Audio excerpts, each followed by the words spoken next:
Hello, comme promis, on se retrouve pour la deuxième partie des inconvénients du métier d'ASV. Si jamais vous n'avez pas vu la première partie, je vous laisse cliquer sur le petit i juste ici si je me trompe pas de côté. Moi, je vous embête pas plus et je vous laisse avec la suite de la vidéo. Bon, je viens de vous parler des humains compliqués, on passe maintenant aux animaux compliqués, parce que oui, on a beau les aimer, il y en a qui sont pas faciles à gérer. Donc évidemment, on voit des animaux agressifs, voilà, alors soit parce qu'il y a eu un problème au niveau de l'éducation, soit ce sont des animaux qui ont été battus, soit c'est des animaux qui sont très stressés et du coup qui viennent attaquer par peur. Donc on en voit souvent, quasiment tous les jours d'ailleurs, c'est presque quotidien hein, de devoir se protéger des morsures ou des griffures. Je dis des griffures parce que oui, faut pas négliger les chats, clairement ceux-là limite c'est les pires. Parce qu'on pense souvent que le plus dangereux en clinique ça va être le staff, le rottweiler, vraiment les chiens de catégorie. Non, en général ces chiens là sont très mignons. Alors évidemment si on tombe face à un rottweiler ou un staff agressif, on fait pas les fiers, évidemment c'est ce qu'il y a de pire parce que ils ont des mâchoires gigantesques. Donc c'est sûr qu'un staff qui vous attaque ça n'a pas le même effet qu'un Yorkshire. Je dis pas le contraire, mais souvent ce sont des chiens qui sont très mignons et qui sont très mal jugés en fait de par leur apparence, mais on n'a pas trop de problèmes avec eux. Et comme je disais, souvent c'est plutôt les petits chiens, voilà, le York, le Chihuahua qui va être stressé, qui va être assez hargneux et qui va vouloir chiquer pour tout et n'importe quoi. C'est souvent ceux-là qui sont assez compliqués. Et après, moi mes favoris je dirais que c'est les chats. Voilà, j'adore les chats hein, mais en clinique vraiment le chat est bien stressé, il est bien en colère, il a bien envie d'attaquer. Et oui, il faut vraiment se méfier des morsures et des griffures de chat parce que c'est sûr ça n'a pas le même effet qu'une morsure voilà, d'un gros chien, mais une morsure de chat ça s'infecte en 2 secondes, donc je vous assure que vous voulez pas vous faire mordre ni même vous faire griffer. En plus de ça, évidemment ça ne serait pas drôle s'il n'existait pas des maladies animales qui peuvent être transmissibles aux humains. Voilà, ça fait toujours plaisir. Donc on a un risque de choper des maladies via les animaux malades. Voilà, donc déjà le truc de base, hein, on peut tout simplement choper des vers. Super sexy, mais on peut en avoir. On peut avoir la teigne, voilà, donc les bonnes plaques qui apparaissent sur le corps, qui grattent bien fort. Et après il y a des maladies beaucoup plus graves. Donc la plus grave qui existe sur cette terre, je pense que c'est la rage. Dieu merci, on est dans un pays qui est indemne de rage, donc il n'y a pas de souci à ce niveau-là. Mais il peut y avoir des animaux de temps en temps qui sont importés de l'étranger illégalement et qui sont porteurs de la rage. Voilà, autant vous dire que la rage, si vous êtes mordu et que vous n'allez pas à l'hôpital très rapidement, vous êtes mort. Voilà. La joie et la bonne humeur, hein, toujours. Mais les risques de ce métier ne s'arrêtent pas qu'aux animaux. Voilà, on est en contact avec des produits qui peuvent être dangereux, donc que ce soit des produits pour désinfecter, des choses comme ça. J'ai quand même 2 de mes collègues qui se sont retrouvées à aller aux urgences parce qu'elles ont eu des désinfectants hyper puissants au niveau des yeux. Donc tu peux perdre tes yeux quand même avec ce genre de produit, donc c'est pas non plus ce qu'il y a de mieux. Après évidemment il faut se protéger, il faut faire attention. On a tout ce qui est piquant tranchant, donc les aiguilles, les lames de bistouri, les ciseaux. On manipule beaucoup quand même d'objets avec lesquels on pourrait se faire du mal. On a la radio, donc on a quand même des rayons, c'est pas non plus ce qu'il y a de plus fun pour le corps, même si c'est très réglementé et que c'est pas non plus une dinguerie. Ça reste des choses quand même relativement dangereuses. Donc voilà, ça reste quand même un métier à risque. Je dis pas que c'est le métier le plus dangereux du monde non plus, mais faut quand même prendre ses précautions au cours de la journée à plusieurs moments pour être sûr de pas se faire du mal et de rentrer en entier le soir quoi. Donc en plus d'être un métier à risque avec tout ce que je viens de vous citer, ça reste aussi un métier où il faut avoir une certaine force physique et psychologique. Alors physique tout simplement parce que vous allez soulever pas mal de charges, donc soit des gros paquets de croquettes, enfin, vraiment quand vous devez ranger une commande avec des sacs de 12 kilos, au bout d'un moment vous en pouvez plus. Quand il faut soulever les caisses remplies de médicaments, des choses comme ça, ça peut peser très lourd. Des fois vous avez des animaux qui pèsent 1 tonne, donc pareil, ça pèse sur les bras, ça pèse sur le dos. Si vous êtes à l'accueil et que comme nous, vous n'avez rien pour vous asseoir, vous êtes littéralement debout toute la journée pendant 10 heures. Alors je peux vous dire qu'au début, moi quand je suis arrivée à la clinique et que j'étais encore étudiante, je rentrais chez moi le soir, je m'écroulais. Je ne sentais plus mes jambes, c'était terrible, j'avais pas du tout la force physique en fait de faire ça hein, tout simplement parce que vous piétinez toute la journée, vous êtes debout toute la journée, vous devez vous baisser, vous accroupir etc. À la fin, mais vous n'avez plus de corps. Petit point que j'ai oublié pour les conditions physiques, alors je sais pas si c'est vraiment commun à toutes les cliniques, mais en tout cas il y en a pas mal dans lesquelles c'est le cas parce que je n'ai parlé avec pas mal d'ASV et on était toutes d'accord là-dessus, c'est qu'on n'a pas de pause. Voilà. C'est à dire que si vous bossez dans les bureaux, les choses comme ça, Vous allez avoir la petite pause café à 10h, la petite pause clope à 15h, des choses comme ça. Ça en clinique, il y en a peut-être qui ont des petites exceptions, mais la plupart du temps en fait vous pouvez être appelé à n'importe quel moment en fait. Le téléphone peut sonner à n'importe quel moment. Un vétérinaire peut avoir besoin de vous à n'importe quel moment, donc c'est compliqué de se dire bah là pause café, tranquille, tant pis, les urgences ça attendra. Non, pour le côté plutôt psychologique, alors je vous ai déjà cité quelques petits trucs, hein, je pense que vous vous en doutez, ça va être le fait de voir des animaux malades toute la journée, le fait de faire face à la mort, de devoir gérer des personnes qui sont très stressées, qui vont pas bien, enfin voilà, avoir des humains en pleurs devant vous, ça vous touche. Donc il faut quand même avoir une certaine force mentale pour réussir à se détacher, à dire ok, c'est la vie, ça arrive, ça fait partie de mon travail, il faut l'accepter, il faut réussir à vivre avec ça. Mais il y a des jours, bah on reste des humains, hein, donc il y a des jours où c'est plus compliqué que d'autres, il y a des jours où on a envie de craquer, il y a des jours où on a envie de verser sa petite larme. Des fois l'animal qui vient d'être euthanasié, c'est un animal que vous avez hospitalisé et que vous avez suivi pendant une semaine, que vous avez nourri directement à la bouche, que vous avez caressé, que vous avez vraiment tout fait pour qu'il aille bien, pour qu'il aille mieux. Et de voir que l'animal est décédé, des fois c'est très dur. Même si c'est pas nos animaux, on s'y attache, mine de rien, on finit toujours par s'y attacher un petit peu. Et ça pèse. Ça pèse, ça peut vraiment être difficile. C'est pour ça qu'il faut quand même avoir une certaine force mentale. Et c'est aussi un métier, honnêtement, avec pas mal de stress. Voilà. Alors, on a tous un rapport au stress qui peut être très différent. Je suis pas le meilleur exemple parce que je suis quelqu'un qui souffre d'anxiété. Donc déjà voilà, moi je suis une stressée de la vie, donc automatiquement oui je peux être stressée par tout et n'importe quoi. Mais je le vois quand même autour de moi, je l'entends que oui c'est un métier stressant, voilà. Il peut y avoir des gros coups de bourre comme on dit, c'est-à-dire que vous êtes à l'accueil, vous êtes seul, il y a plein de clients qui viennent, ils ont des rendez-vous, ils veulent acheter des choses, ils veulent vous poser des questions, il y a les téléphones qui sonnent et vous êtes demandé par un vétérinaire pour une radio, un autre vétérinaire pour une prise de sang, et puis ça court partout, et Camille est-ce que t'as pensé à faire ci, et Camille est-ce que t'as pensé à faire ça, et toi t'es là en mode punaise faut encore que je fasse ça, faut encore que je fasse ça, et c'est la panique. Voilà, je suis sûre que ce moment de la vidéo là il vous a tendu. Ben voilà, des fois c'est comme ça au boulot, vous êtes stressé à bloc. Il y a énormément aussi d'enjeux, voilà, même si nous on n'est pas vétérinaire, c'est pas nous voilà, qui posons les diagnostics etc, qui avons le rôle principal.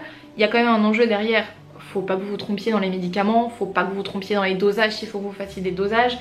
Quand il y a des animaux surveillés en hospice, il faut être sûr d'avoir le temps et de prendre le temps de se dire ok, là faut que je prenne les tempés toutes les 30 minutes, être sûr que l'animal il descende pas en température ou qu'il ne monte pas trop en température, faut être sûr que tous les animaux aillent bien, faut être sûr que tout aille bien, que les prises de sang, ok je les ai bien imprimées pour être sûr qu'il n'y ait pas de retard. Il y a énormément de choses, faut être sûr aussi quand les clients vous appellent et qu'ils vous disent ok mon chat il a ça comme symptôme, réussir à vous dire ok urgence vitale faut que ça vienne maintenant, ok c'est assez important faut que ça vienne dans la journée, ok c'est pas trop grave faut que ça vienne demain. Si vous faites venir une personne le lendemain alors que c'était une urgence vitale et que l'animal décède, vous pouvez avoir ça sur la conscience. Faut prendre confiance en soi, mais au début il y a quand même énormément de stress parce qu'on vous donne des responsabilités que vous n'aviez pas avant, et avoir une responsabilité qui induit littéralement la vie d'un petit être vivant, oui, ça reste stressant. Dans le cadre de la vidéo, j'ai aussi demandé à 2 de mes collègues de me donner leurs avis relativement négatifs sur notre métier, de manière à être sûre de ne rien avoir oublié, et aussi pour avoir l'avis d'autres personnes, parce que c'est un peu compliqué de critiquer son propre travail. Alors premièrement, j'ai demandé à une collègue qui a littéralement le même parcours que moi, on est arrivé à quelques mois d'écart en fait à la clinique. Alors la seule chose qui diffère, c'est que moi je suis majoritairement d'accueil parce que j'adore ça, et elle est majoritairement de chir parce qu'elle adore ça. Voilà, histoire que vous ayez un petit peu la différence. Donc elle en point, elle a mis se lever tôt. Alors c'est vrai qu'en chirurgie on se lève un petit peu plus tôt qu'à l'accueil parce que les chirs ça commence à 7h30 alors que l'accueil on commence à 8h. Voilà, il y a une petite demi-heure d'écart. Alors après ce qui est compliqué dans le fait de se lever tôt, c'est surtout si jamais vous avez de la route, et parce que derrière en fait vous avez vraiment toute une journée à vivre à la clinique, et la plupart du temps ouais, on finit pas avant 19h.